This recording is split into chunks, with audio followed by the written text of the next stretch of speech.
The Golden State Warriors made it official on Tuesday. Draymond Green is staying in San Francisco. The veteran forward agreed to a one-year deal worth $27.7 million, a move that locked up one of the franchise's most important defensive voices heading into the 2026-27 season. On the surface, it looks like a win for the organization, but dig a little deeper and a significant side effect emerges. One that Warriors fans hoping for a certain sharpshooter's return will not want to hear. Hey, what's up everyone? Before we jump into everything today, that like button right there is what decides if this video hits hundreds or thousands of people. 1 second is all it takes, but the impact on this channel is massive. Go ahead and hit that like button right now. Seriously, it's the simplest thing you can do, and honestly, the best way to back this content up, because every single like pushes this further. So hit it now. Green's new contract has effectively ended any realistic chance of Klay Thompson returning to Golden State this season. The math is unforgiving, with Green's salary now on the books. The Warriors have crossed the NBA's first apron threshold, which currently sits at $209 million in total salary commitments. That number is not just symbolic, it carries hard legal consequences for how teams can build their rosters. Under NBA rules, franchises that exceed the first apron are prohibited from signing players who were bought out of their previous contracts if those players were earning more than the non-taxpayer mid-level exception. That exception is valued at approximately $15 million this season. Thompson, who is entering the final year of his deal with the Dallas Mavericks, is scheduled to earn $17.5 million.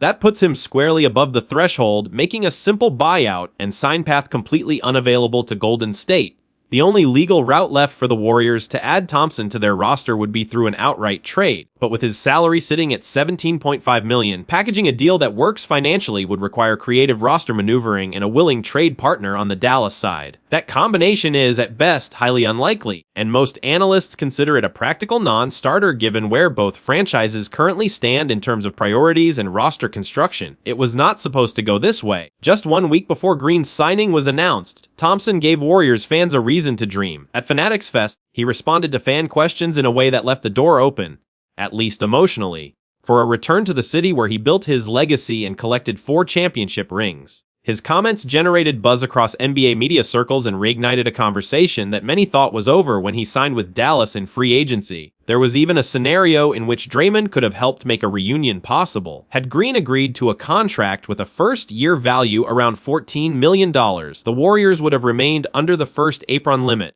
That positioning would have preserved their ability to sign Thompson outright after a buyout. No trade required, no complicated salary gymnastics. It was a narrow but real path. Instead, Green signed for nearly double that amount. The Warriors' salary structure is now too tight, and the window for that simpler route is closed completely for the 2026-27 campaign. Thompson is 36 years old and no longer the elite two-way player he was during Golden State's dynasty years, but he remains a legitimate offensive contributor. In the 2025-26 season with Dallas, he knocked down 222 three-pointers at a 38.3% clip from beyond the arc. That three-point total remarkably would have led the Warriors' own roster had he been in San Francisco rather than Texas. He has never shot below 38% from deep in any season of his professional career, a consistency that still makes him an attractive veteran option for a contending team. The teams best positioned to sign Thompson if Dallas agrees to a buyout include the Miami Heat and the Los Angeles Lakers, both of which remain under the first apron and have the roster flexibility to absorb his contract. For Golden State, any Thompson reunion is now a conversation for the future, specifically the summer of 2027. After next season concludes, the Warriors will face a dramatic reshaping of their payroll. Stephen Curry, Jimmy Butler, and Draymond Green are all set to become free agents at the end of 2026-27. Kristaps Porzingis, the fourth highest earner on the current roster, has only $3 million guaranteed beyond that point.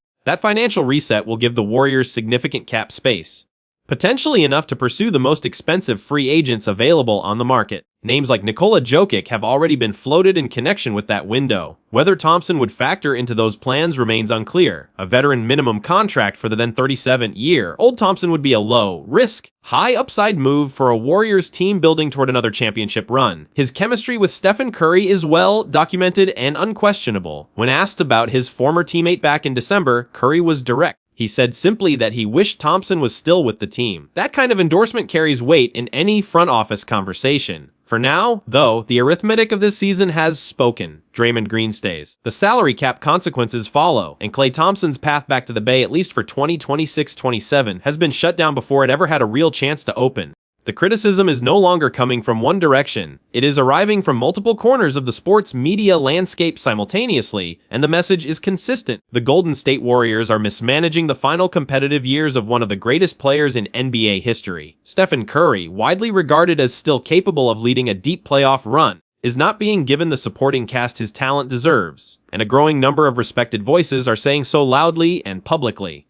For perhaps the first time since the Warriors dynasty began more than a decade ago, local reporters and national commentators are aligned in pointing fingers at ownership in the front office. The targets are team governor Joe Lacob and general manager Mike Dunleavy Jr., and the frustration centers on what many see as a deliberate and inexplicable failure to trade for the kind of high-level talent that would make Golden State a legitimate championship contender, while Curry remains in his prime. Sports media personality Bomani Jones addressed the issue directly on his podcast Monday. His argument was pointed and historical in scope. He noted that since the Warriors introduced what became known as their dual timeline strategy, simultaneously trying to develop younger players for the future while also competing for titles in the present, the organization has been in a state of confusion about its own identity. Jones acknowledged the 2022 championship as a remarkable achievement, then asked what should be an uncomfortable question for the front office. If you won it all because of Curry, and Curry is still performing at a high level, why are you already planning for the era after him? Jones went further, suggesting that the Warriors' willingness to entertain what happens after Curry is a luxury they should not be allowing themselves. His implication was pointed.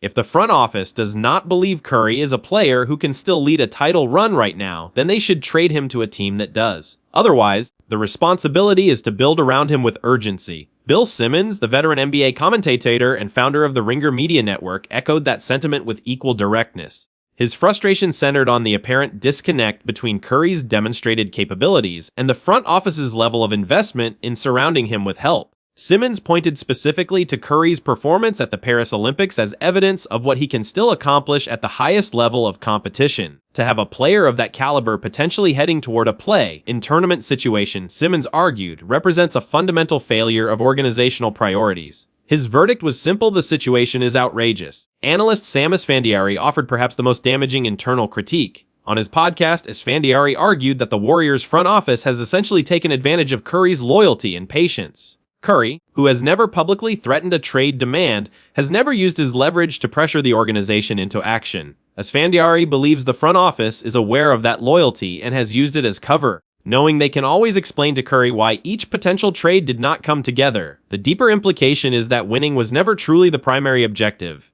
Managing public perception was. Esfandiari also presented a theory about Lacob's mindset that reframes the Warriors' trade inactivity in a troubling light. The argument is that Lacob may only be willing to surrender a significant package of future draft picks for a player who can generate ticket sales and revenue after Curry's career ends, not necessarily for a player who gives the current team its best chance to win a championship right now. If accurate, that distinction would explain years of trade hesitation in a way that no roster logic ever quite could. ESPN writer Vince Goodwill reinforced the broader point by circling back to Curry's own leverage within the organization. Goodwill noted that because Curry has always been accommodating and has never pushed back publicly, the Warriors have felt comfortable moving at their own pace. He suggested that if Curry communicated genuine dissatisfaction, if he made clear to the front office that the current approach is not acceptable, the dynamics of these conversations would shift immediately. Curry becomes eligible for a contract extension in late August, and whether he signs it or delays will carry significant implications. Dalton Johnson of NBC Sports Bay Area framed the issue in terms of organizational values. His argument was direct. If the primary concern is protecting future draft picks for the era after Curry, the priorities are simply wrong. If clearing cap space for life after the franchise cornerstone is the guiding principle, the priorities are again wrong. A championship window built around one of the game's all-time players demands a more aggressive posture. The debate is no longer about whether the Warriors should be more active. The debate has moved to what exactly is stopping them. The answers emerging from media circles suggest a front office that is either too conservative, too calculating, or too focused on what comes next to fully commit to what is happening right now with Stephen Curry. The Golden State Warriors have been under fire for months for failing to make a significant trade to strengthen their roster around Stephen Curry. The criticism is largely fair, but not every missed trade is an organizational failure, and the case of Jaylen Brown is one that actually holds up under scrutiny. The Warriors were right to walk away, and the reasons why reveal something important about how the front office needs to think going forward. According to ESPN insider Shams Charania, the Warriors had a genuine opportunity to acquire Brown at this past season's trade deadline. The reported asking price from the Boston Celtics was approximately 4 first-round picks. Brown ultimately went to the Philadelphia 76ers in a different deal, a package built around Paul George and 2 first-round selections. But Golden State's version of that trade would have looked considerably different. The most logical way to make the salary math work for a Warriors Brown deal would have involved packaging Jimmy Butler as the primary outgoing piece along with 4 unprotected first-round picks, potentially in the 2026, 2028, 2030 and 2032 windows. That is an enormous price tag, and when you examine what Brown actually delivers as a player, the cost becomes very difficult to justify. Brown averaged 28.7 points per game in 2025-06,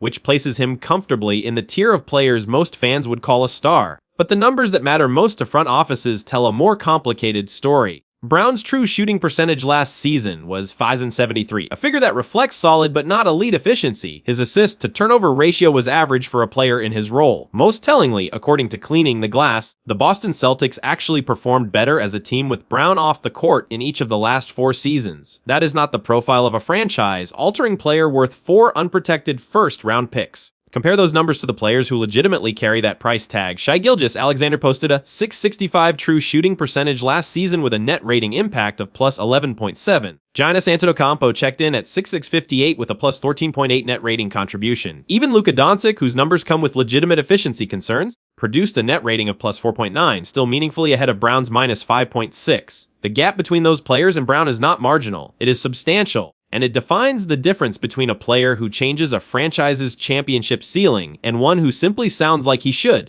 Beyond the performance metrics, the financial structure of Brown's contract creates additional complications for any team that acquires him. He is owed $57.7 million this season, followed by $61.7 million in the year after and $65.6 million in 28-29. For a player who does not consistently elevate the teams he plays on by conventional metrics, that salary commitment paired with 4 first-round picks would have been one of the most imbalanced trades in recent Warriors history. So the Warriors made the right call. But acknowledging that does not make the broader problem disappear. The front office still needs to act. Stephen Curry will not be at this level forever, and the organization cannot keep waiting for a perfect risk-free deal that satisfies every condition. The model the Warriors should be studying is not the blockbuster trade. It is the calculated gamble on a rising player before his value peaks. The best recent example from a rival franchise is Derek White. When the Boston Celtics traded 1 first-round pick and a first-round swap to acquire White, many observers considered it an overpay at the time. White has since become one of the league's most valuable two-way contributors, and that deal now looks like a bargain. The Warriors need to find their version of that deal. New Orleans Pelicans forward Trey Murphy III has been identified as one of the more realistic targets. Murphy offers efficient perimeter scoring, positional size, and a contract structure far more manageable than Brown's.